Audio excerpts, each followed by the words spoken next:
that basketball player Dennis Rodman? Remember when that woman stole millions of dollars from him? So the story starts with this woman, Peggy. And Peggy is from New Orleans and she really wants to be rich. Like she'll do anything to get that money. And one day in the 90s, an opportunity arrives for her to do just that. Because her friend gets drafted into the NBA. This guy, Travis. And so Travis gets drafted and he gets a contract worth several $millions. And Peggy finds out about this and she's like, oh, I'm gonna get that money. And so she decides to start lying to everyone and saying she got a degree from Harvard Law and that she used to work on Wall Street. And so then she goes to Travis and she asks him, hey, let me manage your finances for you. I went to Harvard Law and I worked on Wall Street. And Travis, he's a busy guy. He ain't got time to be managing finances. So he's like, all right.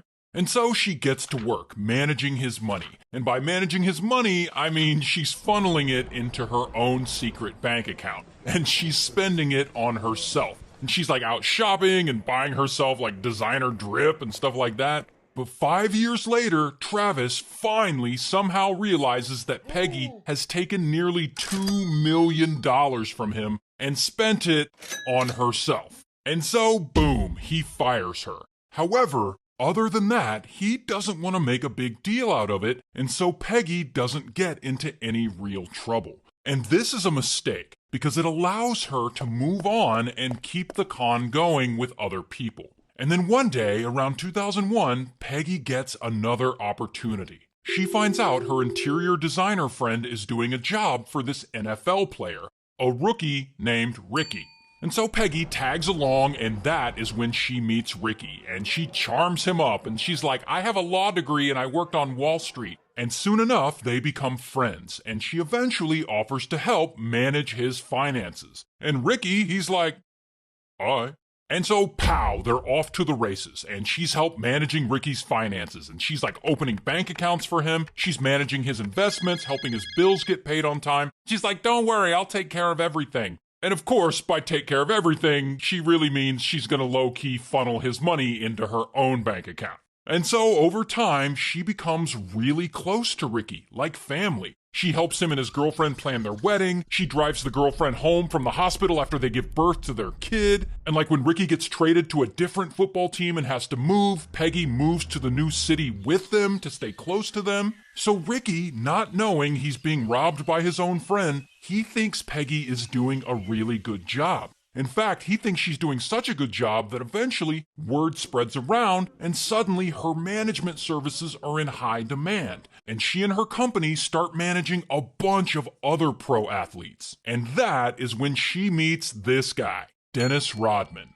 Now, Rodman was a really famous basketball player, but at this time, around the mid-2000s, he's actually retired. But he's still got a ton of money to manage. And so Peggy meets Rodman, and she's like, I went to Harvard Law and I worked on Wall Street. And Rodman's like, all right. Regardless, he needs Peggy's help. He's in a bad place financially and emotionally. Apparently, he's been drinking a lot lately. And so Peggy steps in and she starts managing his finances. And just like with Ricky, she becomes close friends with Rodman. And so she also starts mothering him, like reminding him when his drinking is getting out of control, stuff like that. And she legitimately does some good for him. And over the next few years, Rodman, he kind of starts getting his life back together a bit. Like things are looking better for him. And when he gets inducted into the Basketball Hall of Fame, he of course, on stage, thanks Peggy. King, Elton King, the family, that these guys are taking care of me these days. Thank you, Peggy.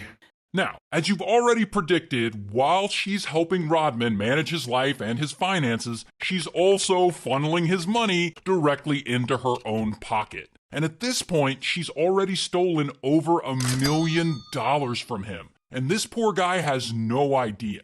Meanwhile, Peggy's just out here living the good life. Like, she's got all this money now, and she's spending it on herself. She's, like, always wearing Gucci, like Gucci dress, Gucci bag, Gucci shoes. She lives in a big-ass mansion. She's got a whole fleet of expensive cars, a Bentley, a Maserati. I mean, she could at least attempt to hide her fraud a little better. But not only that, as if the situation couldn't get any more ridiculous, Peggy has such a good reputation and she's so popular with people that she pairs up with some producers and she gets a deal to shoot and star in her own reality TV show on BET called The Peggy Show.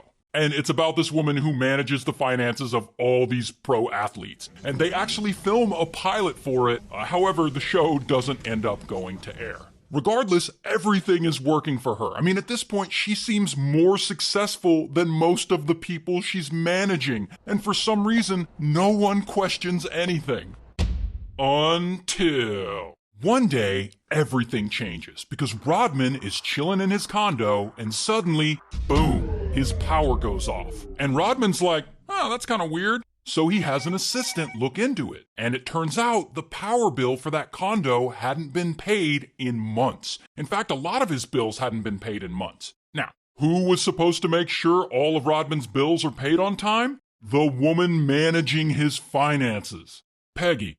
Not only that, around this same time, around 2013, the IRS hits Ricky and his girlfriend, who is now his wife. They get hit with a fat-ass tax bill, telling him he now owes them $450,000. Plus, Ricky's Range Rover suddenly gets repossessed one day. And Ricky's like, what the f***? And of course, guess who was supposed to make sure all of Ricky's taxes and car payments are made on time? Peggy. Then they get a call from the wife of another different NFL player, and their car had also gotten repossessed, and their debit card got declined at the grocery store or something like that. And guess who was in charge of making those payments? Peggy! And so all of these people are like, what the hell is happening? Where's Peggy? Meanwhile, Peggy is like, oh shit. And she ghosts everyone. Like, she's not answering emails, she's not answering texts. And so they start putting two and two together. And they realize that Peggy hasn't been paying anyone's bills on time because she's been stealing from all of them for years. And so Ricky's wife starts investigating and looking into it. And she discovers what you already know. Peggy never went to Harvard Law. She never worked on Wall Street. It was all a lie.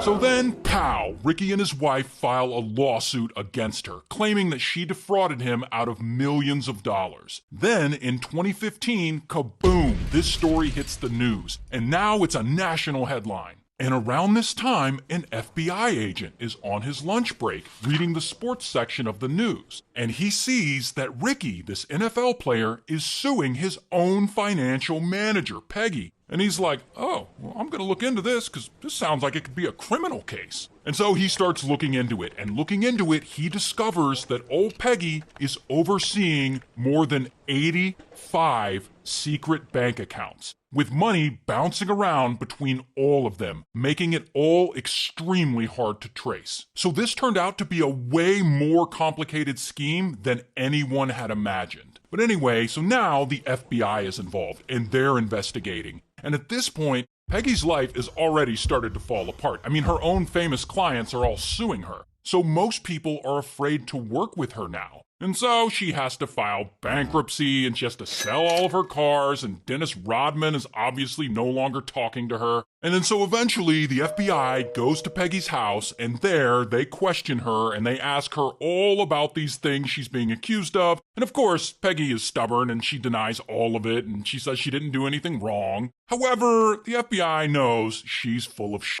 And so, bam, Peggy gets arrested. Here's her mugshot.